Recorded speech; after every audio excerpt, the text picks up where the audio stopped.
Thank you very much, everyone. Our country is in the midst of a great national trial, unlike any we have ever faced before. You all see it. You see it probably better than most. We're at war with a deadly virus. Success in this fight will require the full, absolute measure of our collective strength, love, and devotion. Very important. Each of us has the power, through our own choices and actions, to save American lives and rescue the most vulnerable among us. That's why we really have to do what we all know is right. Every citizen is being called upon to make sacrifices. Every business is being asked to fulfill its patriotic duty. Every community is making fundamental changes to how we live, work, and interact each and every day. And I wouldn't be surprised to see this going on long into the future when this virus is gone and defeated. Some of the things we're doing now will be very good practice for the future, including for not getting the flu, which is very devastating also. So some of what we're learning now will live on into the future. I really believe that. Shaking hands or not shaking hands, washing hands all the time, staying a little apart. 15 days ago, we published our nationwide guidelines to slow the spread of the virus. On Sunday, I announced that this campaign will be extended until April 30th. In a few moments, Dr. Brix will explain the data that formed the basis for our decision to extend the guidelines, and Dr. Fauci will explain why it's absolutely critical for the American people to follow the guidelines for the next 30 days. It's a matter of life and death, frankly. It's a matter of life and death. I know our citizens will rise to the occasion, and they already have sacrificed a lot. We have the greatest economy in the history of our country. We have the greatest economy in the world. We have the best unemployment numbers and employment numbers that we've ever had by far. And in one instant, we said, we have no choice but to close it up. Just as Americans have always done, they will do a job like few have seen before, and they're proud to do it, and I see that. There's a great pride going on right now. Before we hear from our experts, we have a few other announcements today. The Treasury Department and Small Business Administration announced further details on the Paycheck Protection Program, which was made possible by the $2 trillion relief bill I signed into law last week. Nearly $350 billion in loans will soon be available through lending partners to help small businesses meet payroll and other expenses for up to 2 months. These loans will be forgiven as long as businesses keep paying their workers. This includes sole proprietors and independent contractors. Applications will be accepted starting this Friday, April 3rd. So on Friday, April 3rd, that's when it begins. Earlier today, I spoke with leading internet and phone providers who are doing a tremendous job of keeping our internet and lines of communication flowing under very strongly increased strain. The business is more than anybody's seen before because everyone's inside. They're all making calls. Among the leaders I spoke to were Hans Vestberg of Verizon Communications, Randall Stevenson of AT&T, Mike Sievert of T-Mobile, Thomas Rutledge of Charter Communications, Brian Roberts of Comcast, John Malone of Liberty Media, Dexter Goy of Altice, Michael Combs of Sprint, and Araya Borkoff of LionTree. Also, Pat Esser of Cox Communications and Jeffrey Story of CenturyLink. They're doing an incredible job. If you look at other continents, if you look at Europe, they went a different route than we did, and a much different route. We were talking about that just a little while ago, and they're having tremendous problems. Other countries are having problems. Other continents are having problems. But with business at a level that nobody's seen it before on the internet, it's holding up incredibly well. And they expect that to continue no matter what happened, and no matter how much more it gains, which if it can gain more than it already is, I don't know, because they're setting records. Let me also update you on the distribution of urgently needed resources and supplies. And we have a lot of numbers. I'm going to let Mike Pence speak to that in a little while. But we're giving massive amounts of medical equipment and supplies to the 50 states. We also are holding back quite a bit. We have almost 10,000 ventilators that we have ready to go. We have to hold them back because the surge is coming, and it's coming pretty strong. And we want to be able to immediately move it into place without going and taking it. So we're ready to go, and we've also distributed. I just spoke with the governor of Michigan, had a great conversation, and we sent a large number of ventilators to Michigan. We're sending them to Louisiana. We sent additional ventilators to New York, additional ventilators to New Jersey. And I will say in New York, FEMA has supplied 250 ambulances and 500 EMTs to help respond to the increasing caseload. That's a lot of ambulances. In California, the Army Corps of Engineers is developing 8 facilities to expand hospital capacity up to 50,000 beds, 50,000. And had a great conversation last night with Gavin Newsom. He's doing a really good job. We're in constant communications.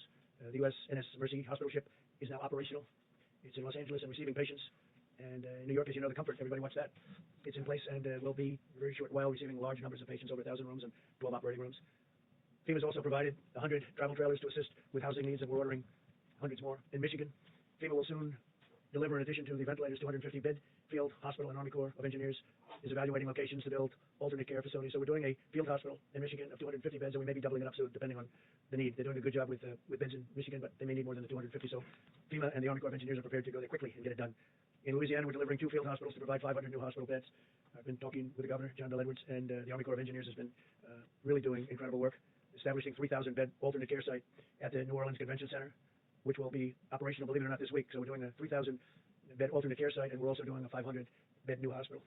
And that's in Louisiana, which really got hit. It started off very late, and it was looking good, and then all of a sudden it just reared up, came from nowhere.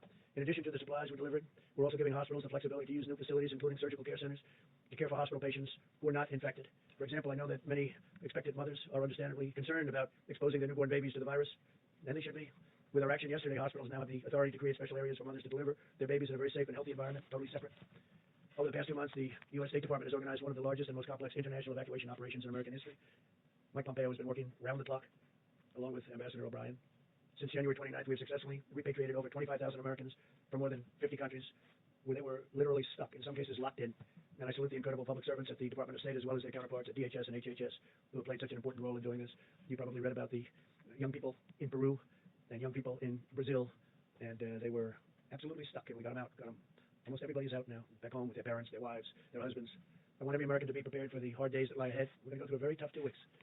And then hopefully, as the experts are predicting, as I think a lot of us are predicting after having studied it so hard, we're going to start seeing some real light at the end of the tunnel, but this is going to be a very painful, very, very painful 2 weeks. When you look and see at night the kind of death that's been caused by this invisible enemy, it's incredible. I was watching last night Governor Murphy of New Jersey say 29 people died today, meaning yesterday, and others talking about numbers far greater, but you get to know a state. I know New Jersey so well, and you get 29 people, and hundreds in other locations, hundreds in other states. And this is going to be a rough 2-week period. As a nation, we face a difficult few weeks as we approach that really important day when we're going to see things get better all of a sudden. And it's going to be like a burst of light, I really think, and I hope. Our strength will be tested and our endurance will be tried, but America will answer with love and courage and ironclad resolve. This is the time for all Americans to come together and do our part. I appreciate a lot of the media. We've had a lot of really good things said. I think only good things can be said when you look at the job that's been done. I just spoke with Franklin Graham, who's an extraordinary person, and Samaritan's Purse has been, like so many others, just been amazing. It's so fast. They did it so fast. He's been doing that for a long time, but I think people are really seeing what they have done. Franklin Graham, very special family. As we send plane loads of masks, gloves, and supplies to the communities battling the plague, and that's what it is, it's a plague. We also send our prayers. We pray for the doctors and the nurses, for the paramedics and the truck drivers and the police officers and the sanitation workers, and above all, the people fighting for their lives in New York and all across our land. I watched as doctors and nurses went into a certain hospital in Elmhurst this morning. I know Elmhurst, Queens. I grew up right next to it. I know the hospital very well. Been seeing it all my life, my young life. And I will tell you that to see the scenes of trailers out there and what they're doing with those trailers, they're freezers, and nobody can even believe it. And I spoke to some of my friends. They can't believe what they're seeing. And I watched the doctors and the nurses walking into that hospital this morning. It's like military people going into battle, going into war. The bravery is incredible, and I just have to take my hat. I would take my hat. If I were wearing a hat, I'd rip that hat off so fast, and I would say you people are just incredible. They really are. They're very brave. They're going in, and they don't know you have lots of things flying around in the air. You don't know what you're touching. Is it safe? And you also see where your friends are going to the hospital, and you say, how is he doing? 2 days later, they say, sir, he's unconscious, or he's in a coma. So things are happening that we've never seen before in this country. And with all of that being said, the country's come together like I've never seen it before, and we will prevail. We will win, and hopefully it will be in a relatively short period of time. With that, I'd like to ask Dr. Brix to come up and show you some of the latest, just the data that has been, I think, brilliantly put together. And right after that, I'm going to ask Dr. Fauci to speak, and Mike Pence is going to give you some of the recent events that have taken place and some of the statistics that we have that I think will be very interesting to you. Thank you very much. Please, Thank you, Mr. President. If I can have the first slide, please. So always, and that's what this slide is labeled, is goals of community mitigation, really highlighting that this begins in the middle and the end with community. This community and the community of the American people that are going to have to do the things for the next 30 days to make a difference. I think you know from that large blue mountain that you can see behind me, and I just want to thank the 5 or 6 international and domestic modelers from Harvard, from Columbia, from Northeastern, from Imperial, who helped us tremendously. It was their models that created the ability to see what these mitigations could do, how steeply they could depress the curve from that giant blue mountain down to that more stippled area. In their estimates, they had between 1.5 million and 2.2 million people in the United States succumbing to this virus without mitigation. Yet through their detailed studies and showing us what social distancing would do, what would happen if people stayed home, what would happen if people were careful every day to wash their hands and worry about touching their faces. So what an extraordinary thing this could be if every American followed these. And it takes us to that stippled mountain that's much lower, a hill actually, down to 100 to 200,000 deaths, which is still way too much. Next slide, please. Simultaneously, there was a modeler out of the University of Washington that modeled from cases up, utilizing the experience around the globe to really understand how this information that we have from Italy and Spain and South Korea and China could really help us give insight into the hospital needs, the ventilator needs, and really the number of people who potentially could succumb to this illness. It is this model that we are looking at now that provides us the most detail of the time course that is possible. But this model assumes full mitigation. It's informed every morning or every night by the reality on the ground coming in from New York, New Jersey, and around the United States, and is modeled and informed every morning so that it is adjusted so it is up to date every day. This is the model of the predicted fatalities and mortality in the United States. And as the President said, it's very much focused on the next 2 weeks and the stark reality of what this virus will do as it moves through communities. Next slide, please. But this is a slide that gives us great hope and understanding about what is possible. On the bottom of the slide, where you can barely see that blue line at the very bottom, that's the current cases in California, the cumulative cases in California, where they're doing significant testing. The next line up is Connecticut. The orange line is New Jersey. The blue line is New York. The yellow line is Washington. We all remember Washington State. It was just a month ago when they started to have the issues in Washington State, but they brought together their communities and their health providers, and they put in strong mitigation methods and testing. And you can see what the result in Washington State and California is. But without the continuation for the next 30 days, anything could change. Next slide, please. So I'm sure you're interested in seeing all the states. So on this slide is all 50 states and the District of Columbia. But I think it shows in stark reality the difference between New York and New Jersey and other states with similar populations and urban areas. Our goal over the next 30 days is to ensure the states that you see, the 48 across the bottom, maintain this lower level of new cases. with the hope that we don't have significant outbreaks in other states and other metro areas as the community comes together to work together and ensure that the healthcare providers around the globe and in the United States are strengthened by our resolve to continue to mitigate community by community. This is done community by community. We all know people are in their states and in their communities, and we're very dependent on each person in the United States doing the same thing, following the presidential guidelines to a T. I know it's a lot to ask because you've done it for 15 days. So if you can show the next slide, please. So this is what gives us a lot of hope. This is the case finding in Italy, and you can see that they're beginning to turn the corner in new cases. They're entering their 4th week of full mitigation and showing what is possible when we work together as a community, as a country, to change the course of this pandemic together. It is this graphic and the graphic of many of the states that gives us hope of what is possible with continuing for another 30 days. Amidst all that hope, I must say that like we warned about Detroit and Chicago, we start to see changes in Massachusetts. New Orleans continues to be a problem of new cases, although they're stabilizing. And I think it really shows the depth of dedication of the American people to the healthcare providers, because they can see the strain that this puts on every nurse, doctor, respiratory therapist, pharmacist, and laboratory technician that's working together to stem this tide of unrelenting sick people coming to their doors.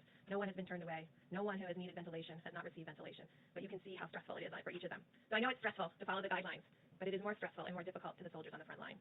As we started and we will end, it is communities that will do this. There's no magic bullet. There's no magic vaccine or therapy. It's just behaviors. Each of our behaviors translating into something that changes the course of this viral pandemic over the next 30 days. Thank you.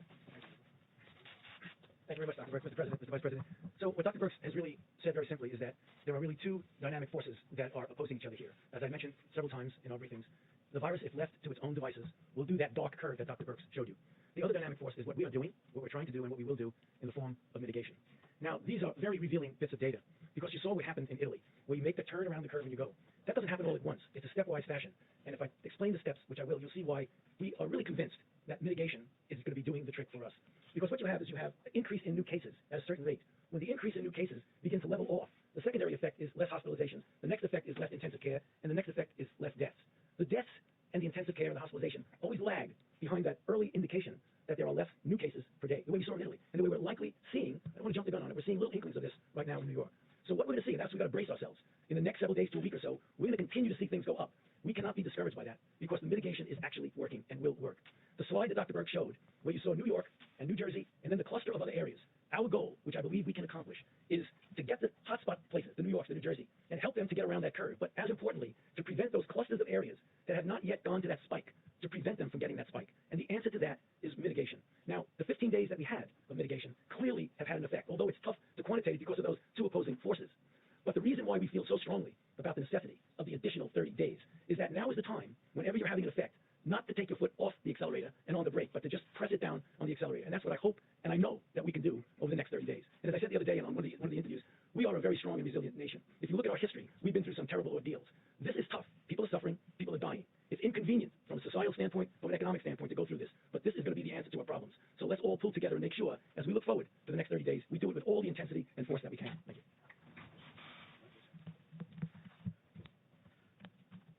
Thank you, Mr. President, and to Dr. Brix and Dr. Fauci. I know I speak on behalf of the President. People all across this country when I express our great admiration and appreciation to both of you for helping to steer our nation through this challenging time. The American people have now seen what the President saw when he made the decision at the end of 15 days to slow the spread, to ask the American people to give us 30 more days, to continue to put into practice the President's coronavirus guidelines for America. And as you just heard from the experts, we have reason to believe that it's working. As Dr. Fauci just said, there are difficult days ahead. Our hearts and our prayers go out to the families that have lost loved ones, and those, as the President just reflected, who we know are struggling at this hour in hospitals across the nation.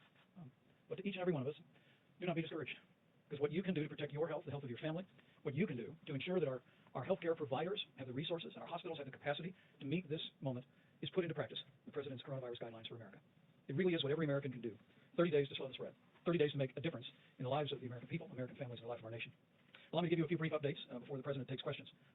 First and foremost, we continue to work very closely with governors around the nation. The President and I spoke to all the governors, all the states and territories yesterday, and since we were last together, the President and I have spoken directly to several governors around the country, including Illinois, Louisiana, Michigan, New York, and other states. At the present moment, the President has declared 29 major disaster declarations and authorized 10 different states to use full federal funding, so-called Title 32 funding, to pay for their National Guard.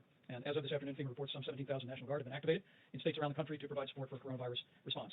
On the subject of testing, we have now completed more than 1.1 million tests around the country. We're working very closely with governors around America to assist them in drive-through and community testing centers. I spoke with Governor J.B. Pritzker of Illinois today about a testing center that they've established in cooperation with the U.S. Public Health Service. We remind every governor and every laboratory and hospital in the country it's imperative that you continue to report daily to the CDC the results of those tests to give us the visibility on the data to best inform resource decisions. Also, we reiterated today to governors in person and also through correspondence to every governor the importance of using their National Guard, if need be, to move medical supplies.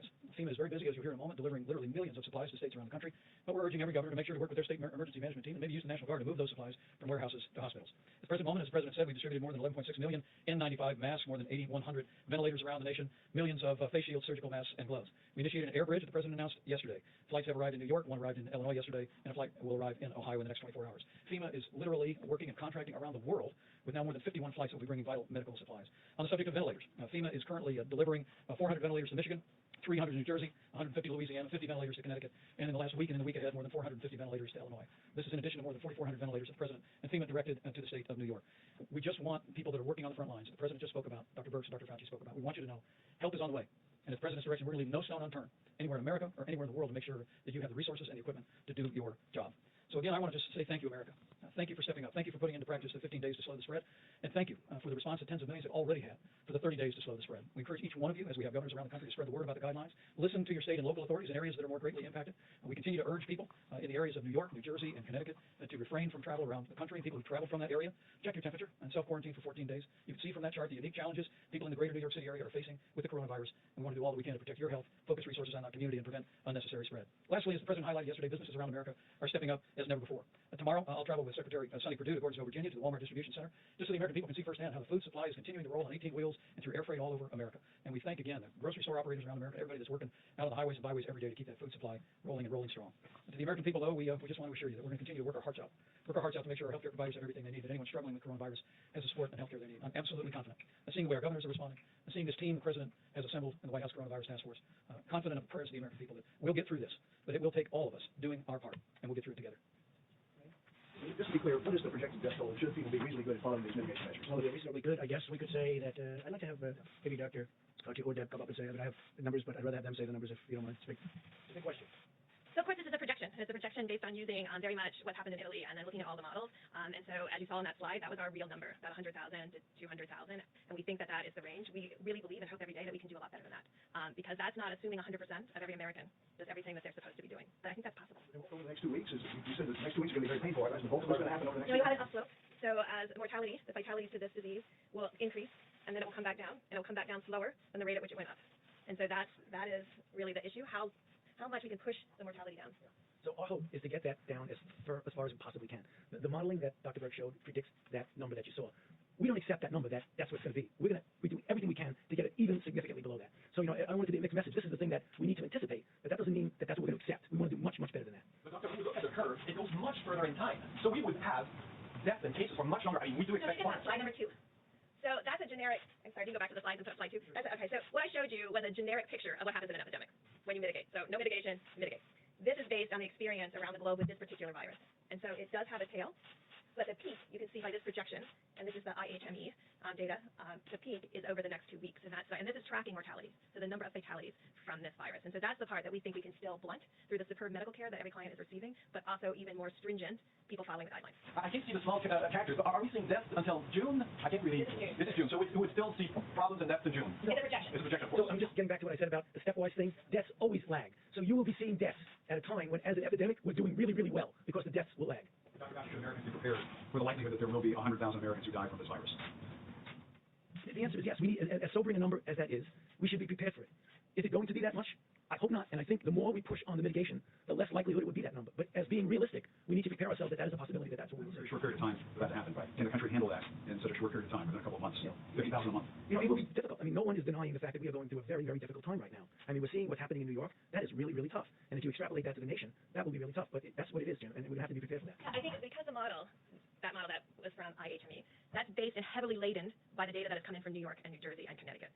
So, that can skew to a higher peak and more significant mortality. If all of the other states are able, and all the other metro areas are able to hold that case number down, then it's a very different picture. But you have to predict on the data you have, which is heavily skewed to New York and New Jersey. Getting back to that, that's a really important slide that Dr. Brix showed, the cluster of other cities that are not New York and not New Jersey. If we can suppress that from any kind of a spike, the numbers could be significantly lower than what we're talking about. They're not following these guidelines. And that's the reason my plea at the end of my remarks, Jim, that now is the time to put your foot on the accelerator, because that's the only thing that's going to stop those cases. And some of the cities are doing very well, as you say, very well at this early stage. But the number, as I just said, 100,000, the number is between 100 and 200,000, maybe even slightly more. But we would hope that we could keep Do it. we have the next slide or a slide after that? Just go, yeah, one more slide. Perfect. Would you tell cities that aren't doing what New York, New Jersey, Washington, the cities that have been taking charge in all this, would you urge some of the cities that haven't been doing this, Mr. President, to get with the program? Well, I would, but you see, New York, I believe it was New York is having a much harder time than other of the cities. Certain cities are doing, actually, if you look at it, an incredible job. They were early, and they were very, very firm, and they've done an incredible job. This is New Jersey, New York. This is... Remember, California and Washington State were down here, and they had some of the early cases. But we're seeing places in Florida not doing what New York and New Jersey have been doing, what Washington State has been doing very well with affairs. Yes, The question to you and to Dr. Fauci as well. We told you yesterday that your accomplishment of the U.S. at least is accomplishing 100,000 tests per day, but we're still hearing difficult stories from the front lines of the first responders that you praised so appropriately a little while ago, that they can't test all of the people that they need to test. Do you have any kind of projection as to when everyone who needs a test will be able to receive one? Yeah, I can only say that we're doing more than anybody in the world by far. We are testing highly accurate tests. These are tests that work, as you know, many tests are being sent to countries. Well, we're doing, every day we get, and the word is exponential, we are getting more and more and more. And now we have the new test that you saw yesterday. That's going to be rolled out, I think, tomorrow or the next day. And that's going to take only a few minutes, literally a few minutes to see the result. And it's a highly accurate result. I mean, the tests were given out not by us, by other countries, where there was a 50 chance that it was wrong. What kind of a test is that? These are highly accurate tests, but the new tests that are coming out are very quick. And they were just developed. Abbott Labs did the one yesterday. So we're doing more than anybody in the world by far. And they're very accurate tests. And we're getting a lot of information from those tests. The test president unveiled yesterday the Abbott Laboratories test, which is a 15-minute test. Our team is working very closely with NRSWA and FEMA to make sure that those are distributed around the country. Early this week, Abbott Laboratories is actually going to be producing 50,000 tests a day and distributing those around America. There's already the machines in some 18,000 different locations around the country. They've told us they have several thousand on the shelf now, and what we're doing is trying to identify the areas where we may yet have pockets, or, as Dr. Brix often says, where we want to do more immediate testing so that we can do what's called surveillance testing to identify where there may be coronavirus cases where there's been very little incident. But if I can just amplify one other point, and that is that when you look at this chart, go back 15 days. And the reality is that, and this is me speaking as a layperson, but as I listen to our experts, I mean, New York and the greater New York City area have unique challenges. It's a city that we really believe may have had exposure to the coronavirus much earlier on than we could have known, and had its own challenges. New York, Connecticut, New Jersey are leaning into this effort. But when we look at this chart for all the other states, including Washington State and California, it really does give evidence that, at least it begins to give evidence that the 15 days to slow the spread is working. And that, in fact, the American people are putting these things into practice in states across the country, including in New York and New Jersey, even though they face a greater magnitude of cases for certain circumstances that are related to international travel in those communities. But I think Shelter in place. no, I think the American people, when I suggest to you, Jim, the American people can look at these numbers in the other 48 states, and they can see that in the last 15 days, the president's coronavirus guidelines were working. And that's precisely why President Trump is asking every American to continue to put these guidelines into practice for 30 more days. So right now we're at about 4,000 deaths here in the United States. You're suggesting a spike of more than 90,000 deaths over the next few weeks. Do you have a demographic breakdown of the areas that are most depressed and where most of those deaths may occur? Well, right now, and I think if you ask Chris Murray, he would say he's using the information coming out of New York and New Jersey and applying that to potentially other states having the same outcome. I just want to say again, this yellow line, and this is all corrected for 100,000 residents, so this is normalized, so we can compare apples to apples. This is still Washington State, this yellow. So they've been able to, for a long time, of measuring cases, not have a spike. So it's possible, and we're watching very closely to make sure it doesn't have a spike. But that's what the people in Washington State are doing. This is what every community. So Washington State early, about 2 weeks before New York or New Jersey. California, a week before New York or New Jersey. Really talked to their communities and decided to mitigate before they started seeing this number of cases. And now we know that that makes a big difference. Early, as Dr. Fauci said, if you wait till you see it, it's too late. Do you have a demographic breakdown, Dr. Brix, of where these deaths may occur? So there's a demographic breakdown that we've discussed before related to mortality. And it's as we're seeing in New York exactly what we saw in Italy. Very low mortality, not to say that young people under 30 or young people under 40 aren't getting ill. They are, but most of them are recovering. So the profile looks identical to Italy with increasing mortality with age and pre-existing medical conditions. And so that is holding in the same way. But what we're hoping is that through the work of communities, and again, it comes down to communities. This is communities deciding that this is important to them to not have the experience of New York and New Jersey.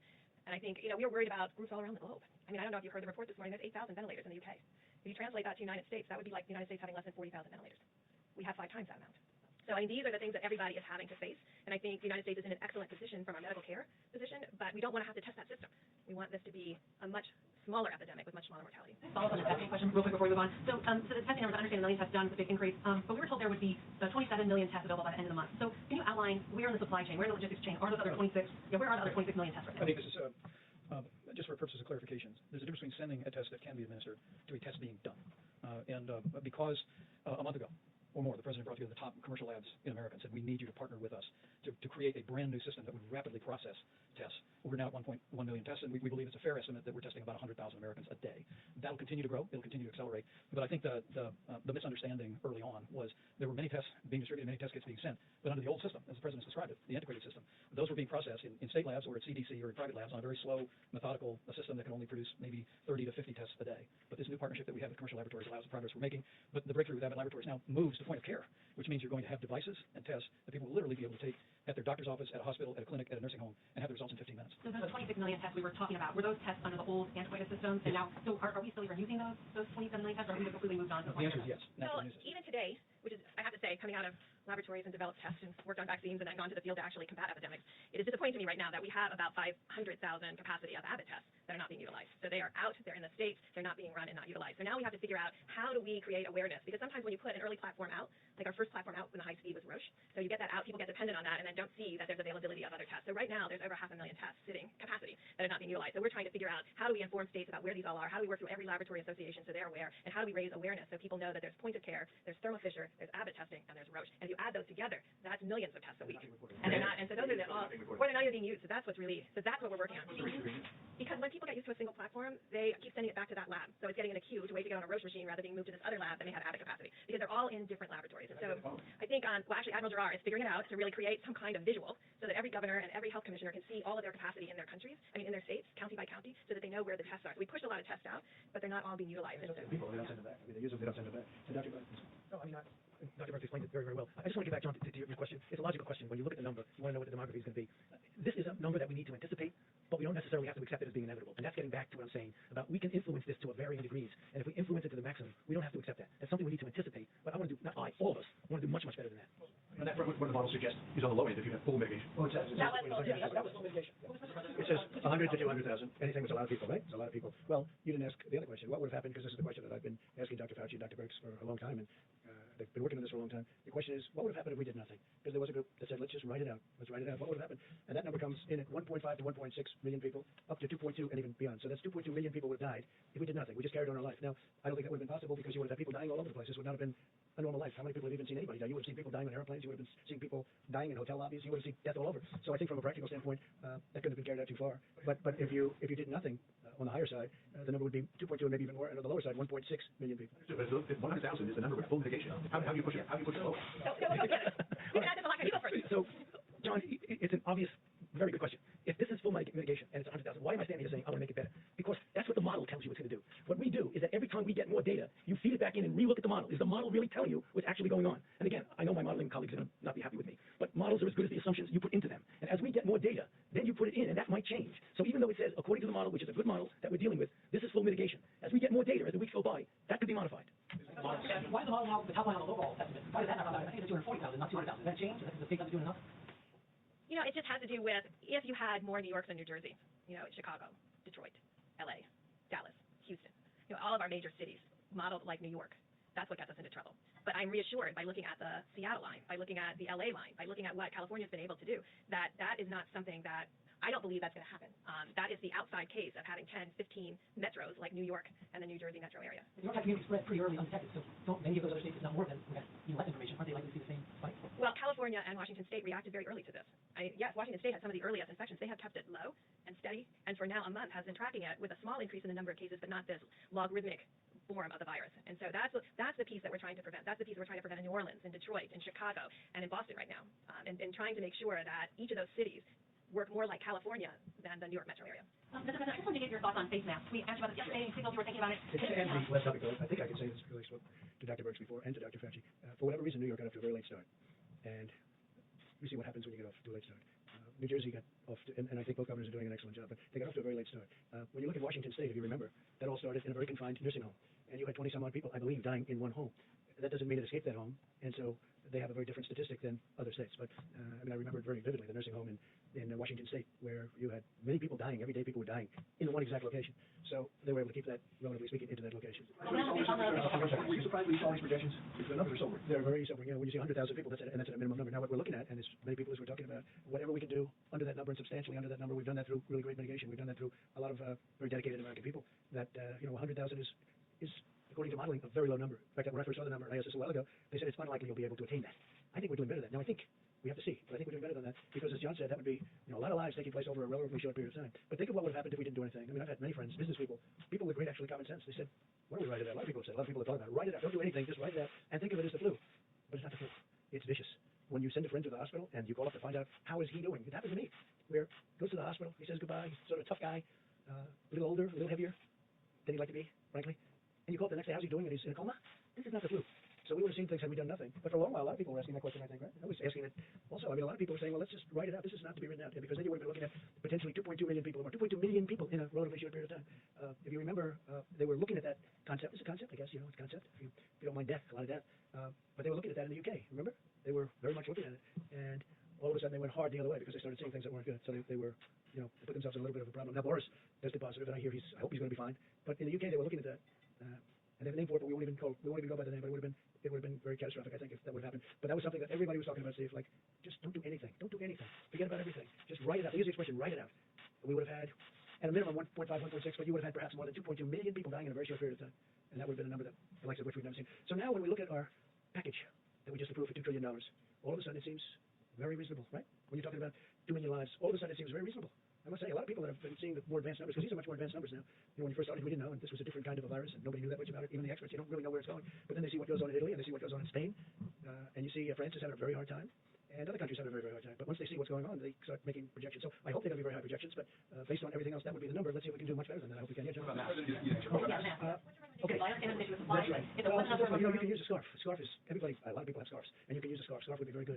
And my feeling is if people want to do it, there's certainly no harm to it. I would say do it, but use a scarf if you want, you know, rather than going out and getting a mask or whatever. We're making millions and millions of masks, but we want them to go to the hospitals. I mean, one of the things that Dr. Fauci told me today is we don't want them competing. We don't want everybody competing with the hospitals where you really need them. So you can use scarves. You can use something else over your face. It doesn't have to be a mask. But it's not a bad idea, at least for a period of time. I mean, eventually you're not going to want to do that. You're not going to have to do that. This is going to be gone. It'll be gone. Hopefully gone for a long time. Mr. President, the mitigation steps that are on your 30-day plan, is that enough, or is more needed? Have you been Well, discussing that? we hope it's enough. We hope it's enough. We hope we're at a level where we can say, let's go, because our country wants to get back to work. We really want to get back. Everybody wants to get back to work. Now, I could ask the doctors to answer that question, but we discuss it all the time. What do you think? I think we're recommending harsher. Well, I think we've been very harsh. I mean, you look at the streets. I looked at Fifth Avenue today on camera, and I didn't see anybody walking on the street. And I'm used to watching that street. You can't see the asphalt. You can't see the concrete. And you look at this, nobody. There was one car. It looked like it might have been a taxi cab. And it was in a time of the morning that normally there'd be a lot of people. I mean, you know, I think the mitigation has been very strong. Please. Will you confirm your plans to defer tariff payments for 90 days? And secondly, on I didn't do anything about tariff payments. I don't know who's talking about tariff payments. They keep talking about tariff payments, and we haven't done that. China's paying us. We made a deal with China under the deal. They're paying us 25% on $250 billion, and they paid. And I spoke with President Xi the other day, and he didn't mention that. We didn't mention that. We had a great conversation, by the way, a really productive conversation, having to do with many things. Most of it was on the virus, but you know, we're not talking who you with. If I could just clarify, Wall Street Journal. There's reporting by Wall Street Journal Bloomberg that there's a plan. I'm not saying correctly. Well, they might be, but I'm going to have to approve the plan. So one thing I will tell you, I approve everything. And they haven't presented it to me. So therefore, it's false reporting. So therefore, don't do the story. If we're going to do something, wouldn't I be glad to let you know? There's nothing wrong with doing it. But, we'll let you know. Yeah, please, let's go back to you. Thanks, sir. Phil Whitehouse, Real Politics.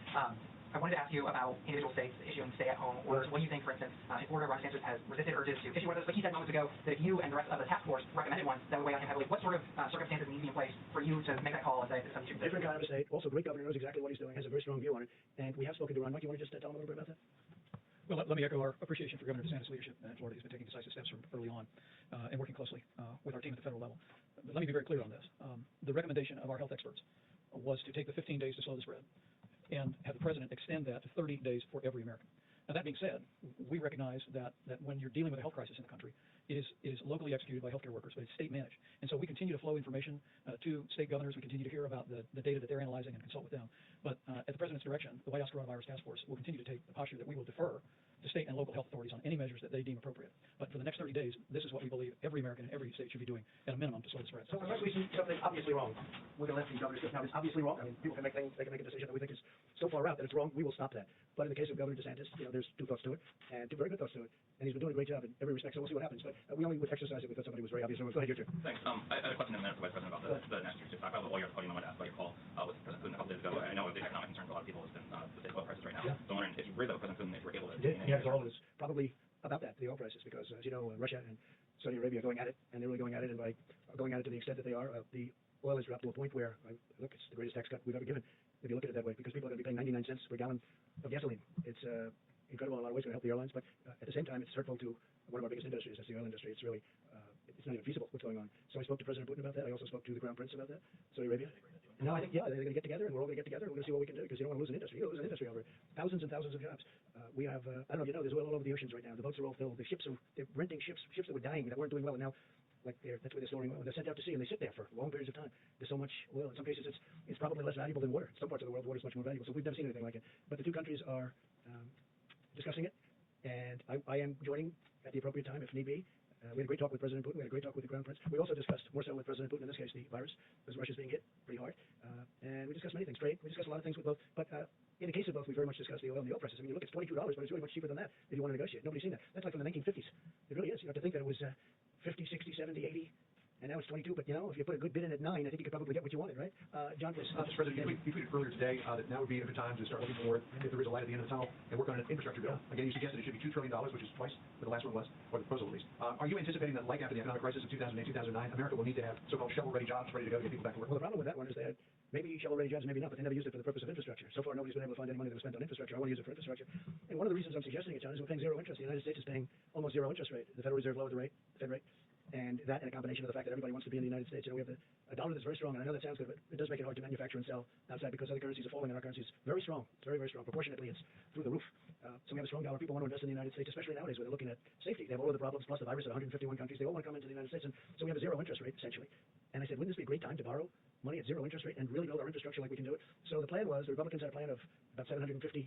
I would say they were at 7.5. The Democrats were a little less than $1 trillion. The Republicans were a little bit less than that. And I'm suggesting $2 trillion. We redo our roads, our highways, our bridges. We fix up our tunnels, which are many of them in bad shape, like coming into New York, as you know, really bad shape. And we really do a job in our infrastructure. And that doesn't mean we're going to do the Green New Deal, because I want to prove it. We're not going to do the Green New Deal and spend 40% of the money on things that people just have fun with. We're going to borrow the money at 0% interest.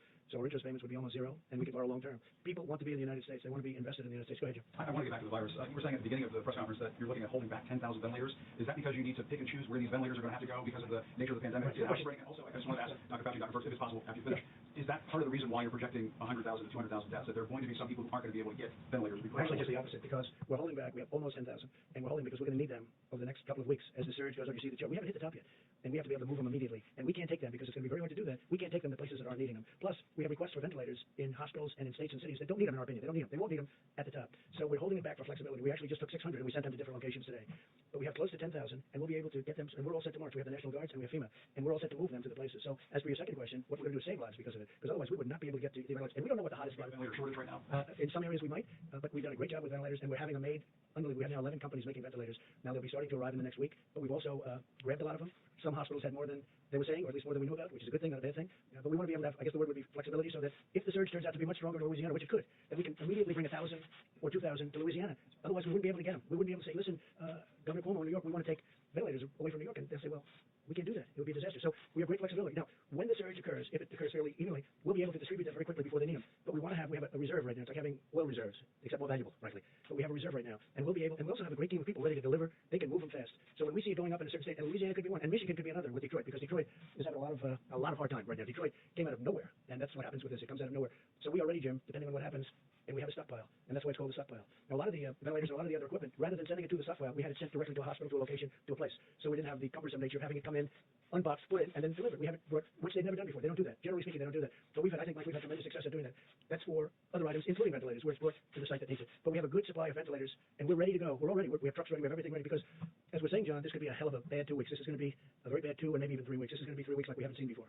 Well, I think the hospitals. They're facing what looks like a medical war zone. Yeah, they are going to be facing a war zone. That's what it is. I've heard some of the paramedics and some of the doctors. They said they've been in war zones. They've never seen anything like this. You look at Elmhurst Hospital in Queens. I've never seen. I just think it's because it's a hospital that's near where I grew up, and it is a war zone in a true sense. On the ventilator, so we've been hearing from governors who say they are fighting amongst themselves, essentially bidding amongst themselves. They shouldn't be doing that. If that happens, they should be calling us. Look, we have ventilators, but we've distributed thousands of ventilators, but they shouldn't be doing that. And if they need them that badly, we know. We have pretty good ideas of where they're going to need them. Some people, frankly, think they need them, but they don't need them. I don't want to mention names, but there's some people that want them, and it's really not the right thing. Then you have some people that, I guess, automatically hoard a little bit. They want to have more than they think they need. But, ventilators are a very precious piece of equipment right now. It's hard to make. It takes a long time to make it. It's complex. Some of them are like the dashboard of an airplane. I mean, they're very complicated and very expensive machines, and some are much simpler. But we're ready to go depending on what happens. But we have some hospitals in some states that think they need ventilators, and we don't think they do. Now, if they do need them, we will have them there before they need them. We'll be able to move very quickly. What about hydroxychloroquine? Is there any data on these trials? Nothing that I've heard. I mean, that's the first question I make every morning. I tell you, I call up. We have 1,100 in New York right now, and we have other locations where people are taking them. Now, the good news is it's only 3 days. It's like a 7 or 8 day treatment. The good news is we haven't heard anything bad. In other words, there's been no catastrophic events. But we haven't. It's a little bit too soon to talk about it. It would be a total game changer, John, if that happened. If that happened, it would be a game changer. And we include that in that. And I think in all cases, the Z-Pack, what the Z-Pack is. So we're going to see what happens with the hydroxychloroquine.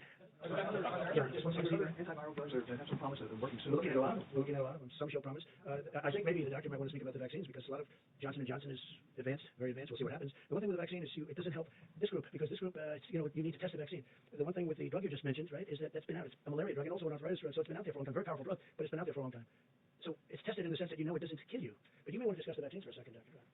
Thank you, Mr. President. But just for a second, before I can answer your question. efficacy. There are a number of candidates. The drugs that are now being looked at in various ways, either compassionate use, clinical trials, but generally drugs that already exist for other things. There's a whole menu of drugs and interventions that are now going into clinical trials that are not approved for anything yet. I mean, for example, things like immune serum, convalescent plasma, or hyperimmune globulin, or monoclonal antibodies, a variety of other things. Right now, there's a lot of activity going on behind the scenes in the design of the kinds of clinical trials that will give us an answer. Because you need an answer, because if it doesn't work, you want to get it off the table and go to the next one. So there are a lot of things. That's Normally take weeks, months? yeah, no, it takes at least months. So, I mean, that's the reason why you're seeing a lot of activity with drugs that already exist for other purposes, because they're already there. But the drugs that you want to show in a good randomized clinical trial, at very best, they're going to take months. Just one word on the vaccine. You know, exactly like we said, we hope that as we get into the summer, if in fact there are cases out there, when you're in a phase 2 or phase 3 trial, or 2b, as we call it, that we might get an early efficacy signal. And an efficacy signal means that even though you haven't definitively proven that a vaccine works, you get enough information that if it were an emergency, you might be able to have an emergency use authorization for it. And I have to say this, hydroxychloroquine and azithromycin, which is, you know, you take it with it, maybe, if you want, for the infection.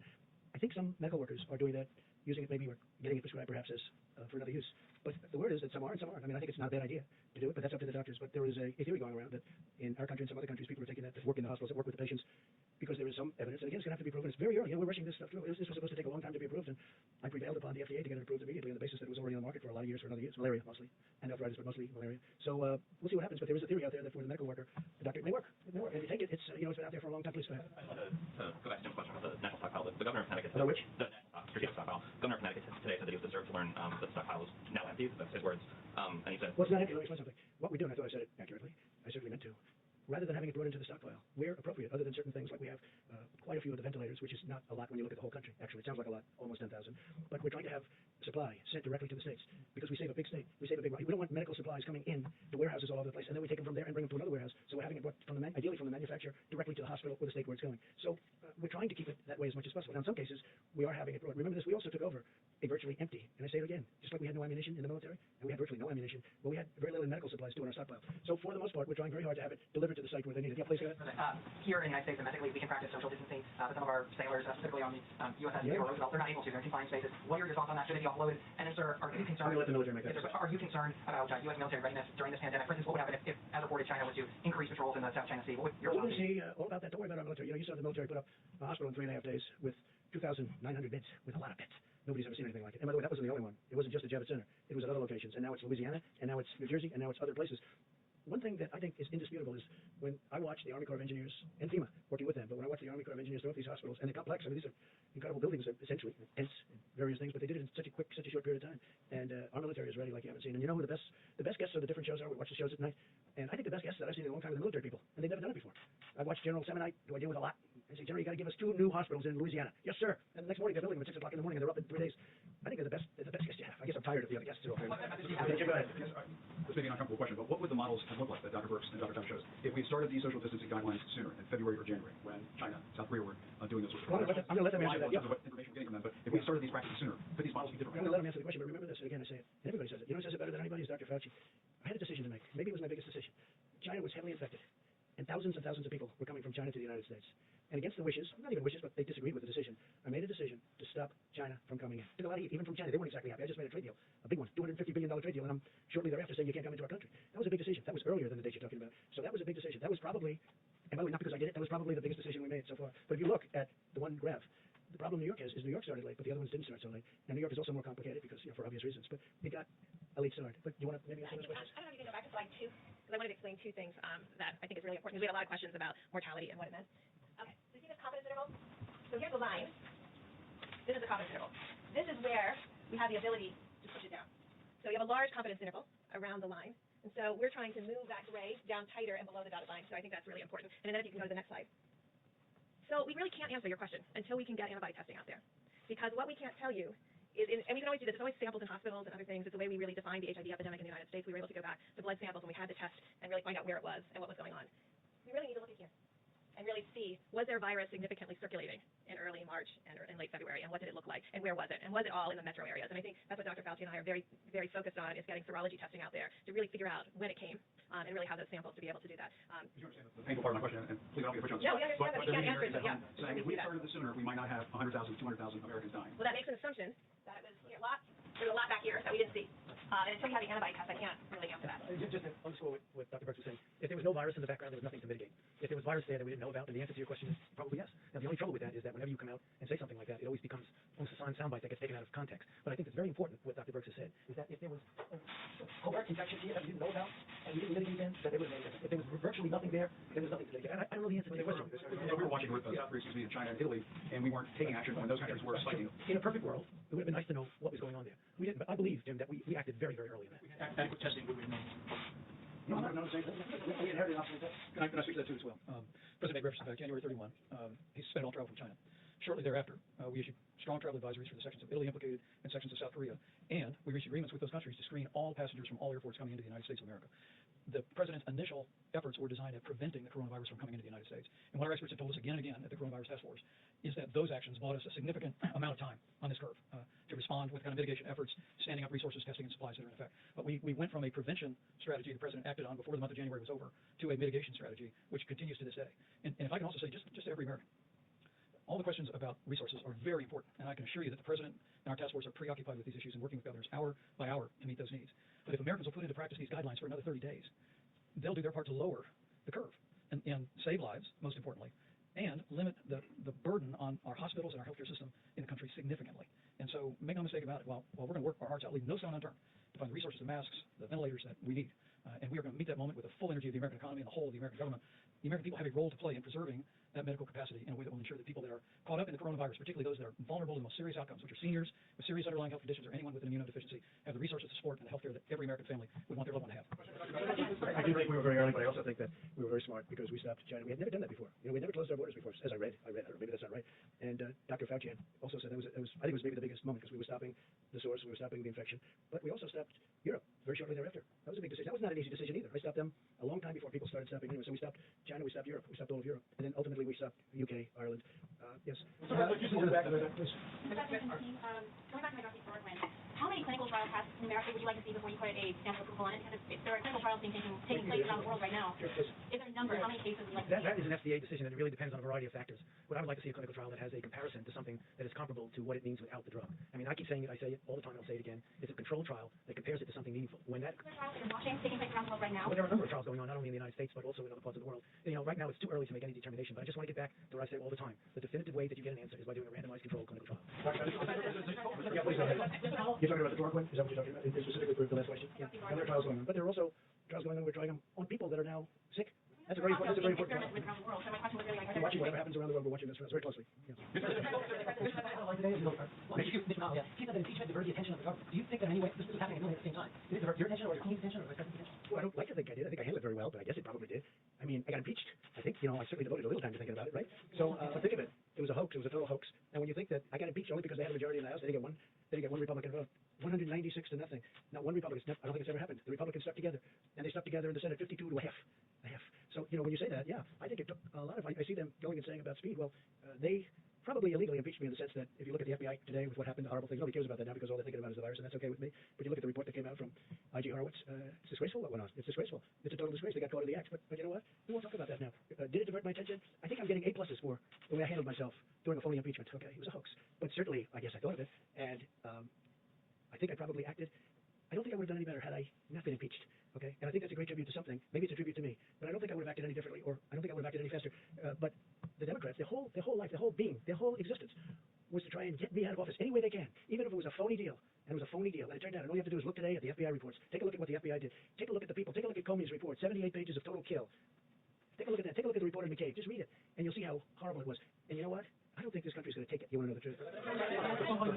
What guidance are you offering Florida when it comes to the 2 all-American cruise ships that are seeking to dock here? Yeah, well, I'll be speaking. I'm going to be speaking. In fact, he has a call in to me. We'll be speaking to the governor, and we'll be speaking to him soon. But there's a case. We have 2 ships. There are people that are sick on the ship, and we don't want to be like they're cruise ships. You know, people turn their ships away. There was a ship, as you know, in a certain part of Asia, and from port to port, nobody would take it. But in the meantime, you have people that are dying on the ship, or at least very sick, but they're dying on the ship. So I'm gonna do what's right, not only for us but for humanity. I mean, these are 2 big ships, and they have a lot of very sick people. I'll be speaking to the governor. Let's do just a couple more back here. Thank you very much. You're gonna run out of questions. But I have nothing else to do. So if you want to, we keep it going, John. Andrew Cuomo today said that the position that you have with governors are trying to get ventilators. It's like being on eBay with 50 other states bidding on ventilators plus FEMA. And you just said tonight. He was complaining? Say it. What did he say exactly? What did he say? He said that when you have states competing for ventilators in medical care, it's like being on eBay with 50 other states bidding on ventilators. Well, he shouldn't be complaining because we gave him a lot of ventilators. And if you take a look at the chart, Sam, but I wish he got going a little bit sooner. But we gave him a lot of ventilators. And you know what? He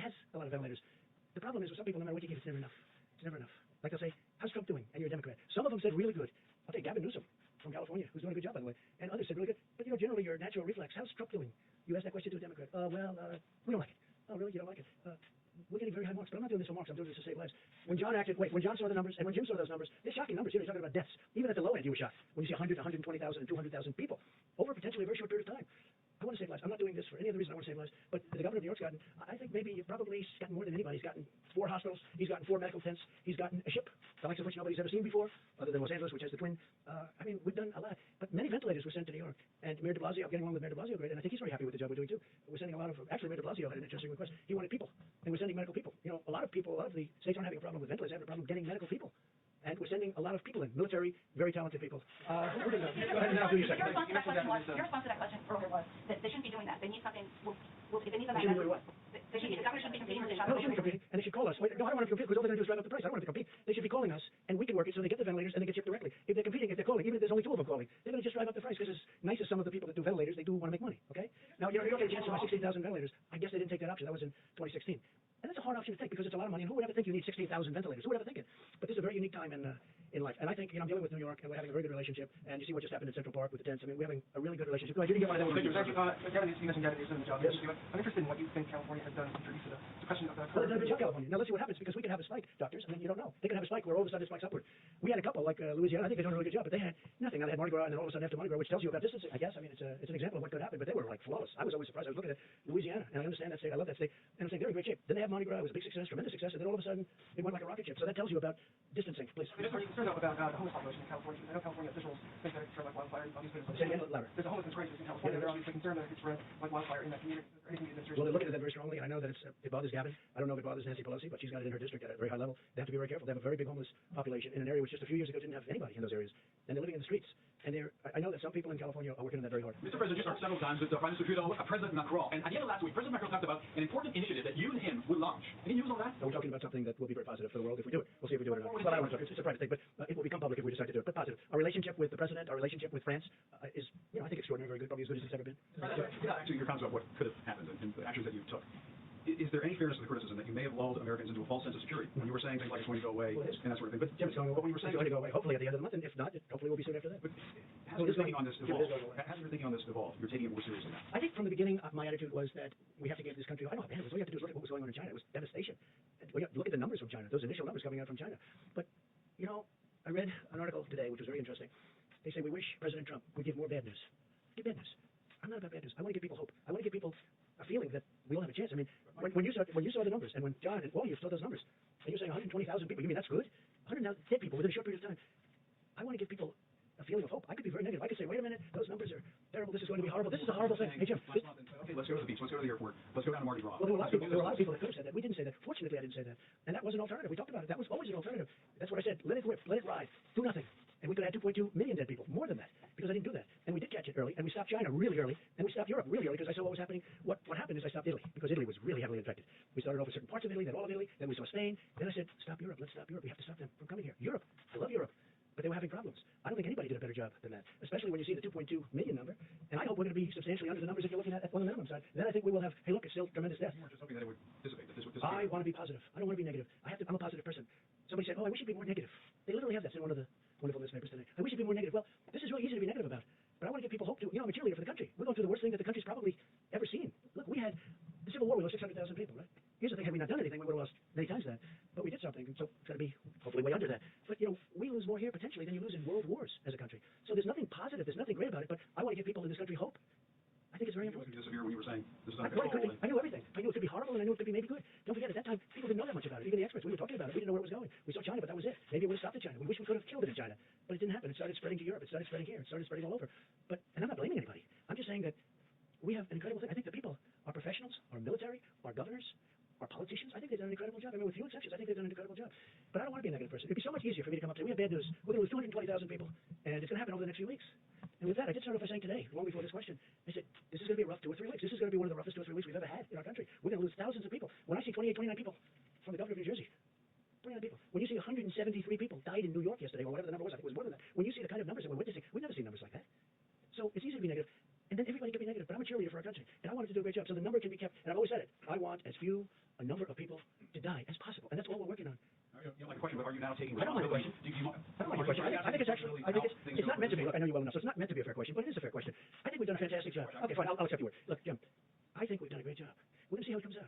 But when you look at minimal numbers of 120,000 people, when you look at, it could have been 2.2 million people died and more if we did nothing. If we just did nothing, it would have gone up, it would have come down, as per your statement, it would have been confined, it would have been a similar time, maybe even less time. It would have been violence like we've never seen in this country before. We had great professionals, great military, really great governors and politicians.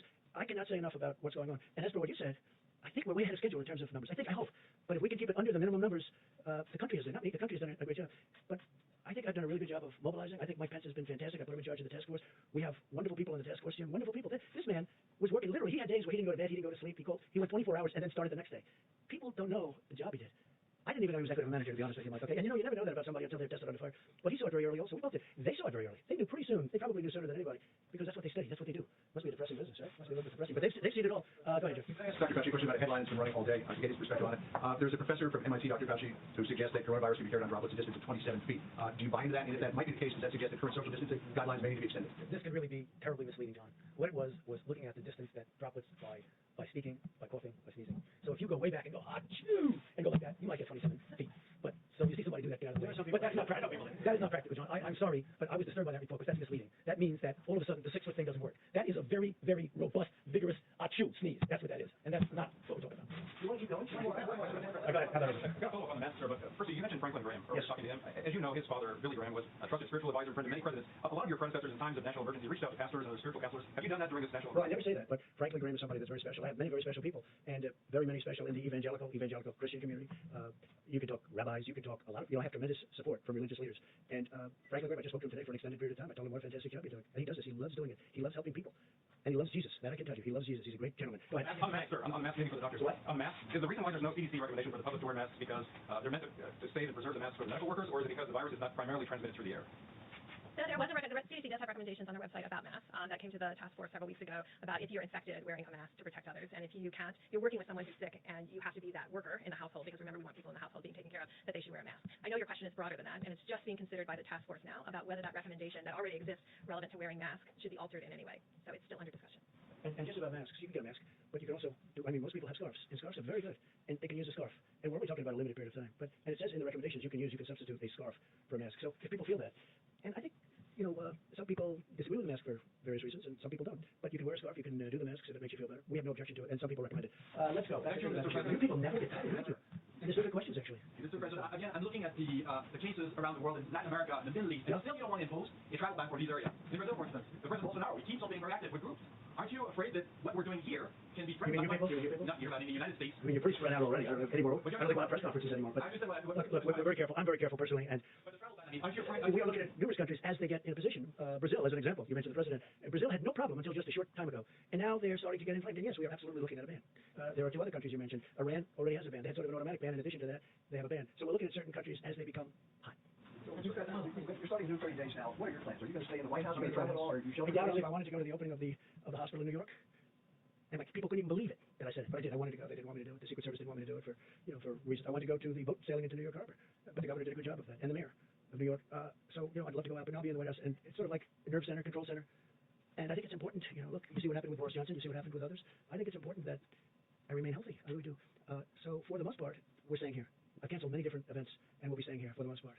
Mr. President, Tom Frieden, the former director of the CDC, wrote an article the other day in which he said what's really needed here, and he understands the work the task force is doing, is an incident commander to really take command of where everything is going and how things are being coordinated. We have something that Could be useful in this particular case. We have it. His name is Pete Gaynor. He's the administrator of FEMA. And when the president signed the National Emergency Declaration, he stood up the National Response Center at FEMA. And now I can tell you that when the White House Coronavirus Task Force meets, I'm at one end of the table, and Pete Gaynor and the whole FEMA team are by video conference at the other end of the table. And that's where, whether it be the air bridge that's literally bringing in millions of medical supplies from around the world, the thoughtful deployment of those supplies to hospitals, particularly with regard to ventilators. We're working very closely. HHS is fully integrated at FEMA now, but because of the president's decision to stand up FEMA in the lead, we have a coronavirus task force at the White House that's bringing the president the very best health experts and recommendations from every agency. But all the implementation, as we tell governors literally every day, is happening through FEMA. It's going down to the states through FEMA, and state requests are coming up through regional administrators for FEMA and back to the White House. At the same time, we have 4,000 ventilators that are parked in a warehouse in New Jersey. No, but that was the case. We also have, we ruled them out. They had them a long time ago, but they didn't need them. The question is, this happened. We also have people not knowing about the new Abbott testing facility, or testing system. If there were an incident commander who was in charge of all of that and getting the word out, would that be useful? Nobody knew about the new Abbott. It was just brought to life 2 weeks ago. They just came up with it. It was an invention. That was just, so nobody knew about it. Nobody knew you could even do it. They did an incredible job. The scientists came up with the idea a week and a half ago. I showed it to you yesterday in the box. If I may, Mr. President, I think your point's well taken. The Abbott Laboratories point of contact test was approved Friday. The President announced it in the Rose Garden on Sunday. We're socializing that all across the country to every governor, to laboratories elsewhere. And I have to tell you, that this team that the President has assembled, the advisors on the White House Coronavirus Task Force, and then this team at FEMA, whether it be HHS Deputy Secretary Bob Cadlick, who's coordinating all supplies, whether it be Admiral Joie, who is literally working with every state on a county-by-county basis to deploy testing, is impressive. And I think it's given great encouragement to governors. The President and I spoke to governors in all the states and territories again yesterday, because governors, I can tell you from my own experience as a governor, in Indiana, we had tornadoes and flooding. Governors know how to deal with FEMA. And as soon as the President stood up FEMA, declared that national emergency, what I'll call a certain amount of muscle memory kicked in states around the country. And we're really seeing a tremendous efficiency in communication, and that's how we're going to go forward. Again, the President's vision here is FEMA's vision, which is in response to a health crisis. It's locally executed, state managed, federally supported.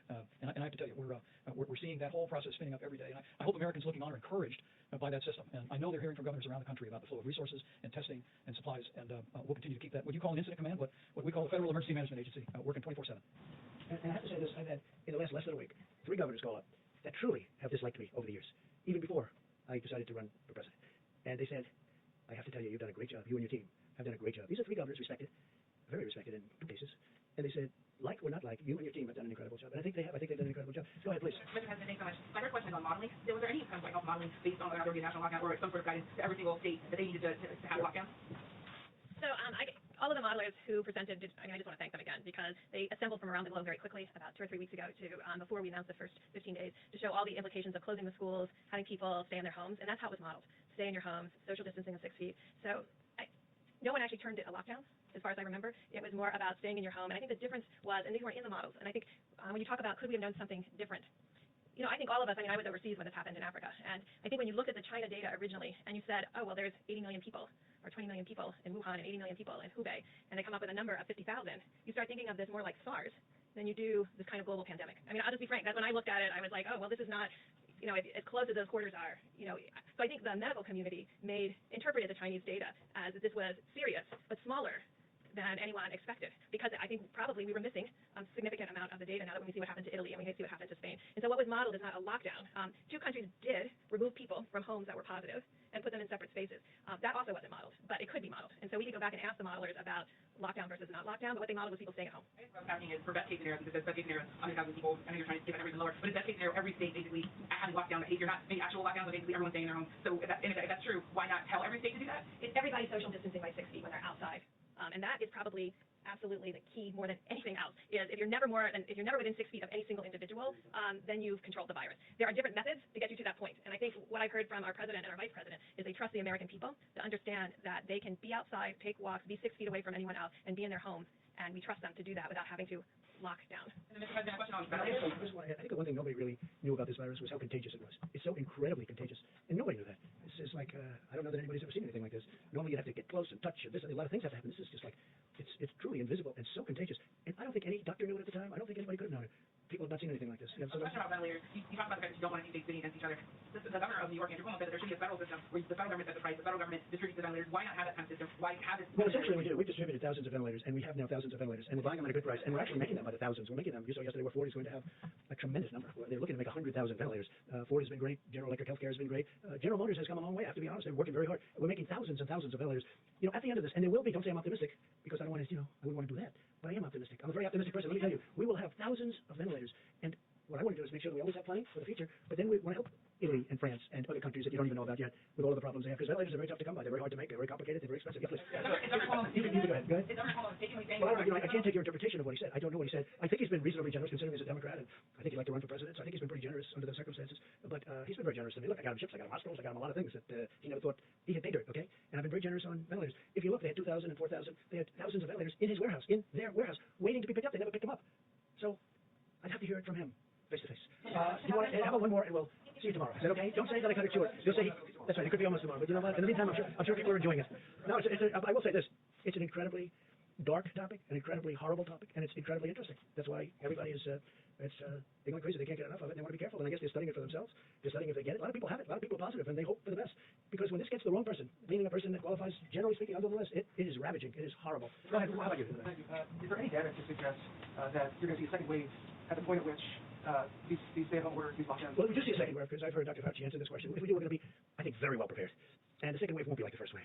And with that, I better let him give you a little bit more to that answer, because I don't want to have him upset with me and say, I wish you would have answered that question. Come on, Doctor. So when you talk about second wave, I think you're really talking about two different things that are a little bit different. So, for example, after the 30 days, if we get the mitigation that we hope will get us to the suppression that Dr. Brix was talking about, there's a danger if we don't continue to maintain that we have a resurgence right within the current outbreak. That's sort of a second wave, but it really is an exacerbation of the current wave. We hope that doesn't happen, and that's why we're really pushing and why I was so emphatic about making sure we abide by those mitigation strategies. The other aspect of the second wave is something that's just the nature of a virus that's, as the President said, highly transmissible, and is going to be circulating in other parts of the world as we're going down, which I think we will, and I feel certain that we will. Then we have to worry about the next season. And as was just mentioned, that's when you use the experience that you have, the interventions that you've developed, and hopefully a vaccine that you'll be able to deploy as quickly as you possibly can. That's that second wave that really is more seasonal than an exacerbation of something that you pull back on. And a lot of very positive things are happening with the therapeutics and drugs of different kinds and the vaccines. I think a lot of very positive things are happening. Okay, one more. Please go ahead. So, under the worst case scenario, there is a real scarcity problem. Like, if you give out, say, 7,000 ventilators, we got 10,000 around. I'm just curious, who signs off on those life and death decisions before GM and Ford? Well, I would say Mike Pence, myself, the head of FEMA, some of our generals that are working that are doing an unbelievable. We have generals that are working that are unbelievable talents, unbelievable leaders, and it'll go through one of 3 or 4 people if it comes down to that. And I hope it doesn't come down to that because I think we're very well equipped. And it's an honor to be here tonight. I appreciate it. I appreciate your interest. I think there is a great interest in it. And we'll see you tomorrow. We'll see you tomorrow. Thank you very much. Thank you for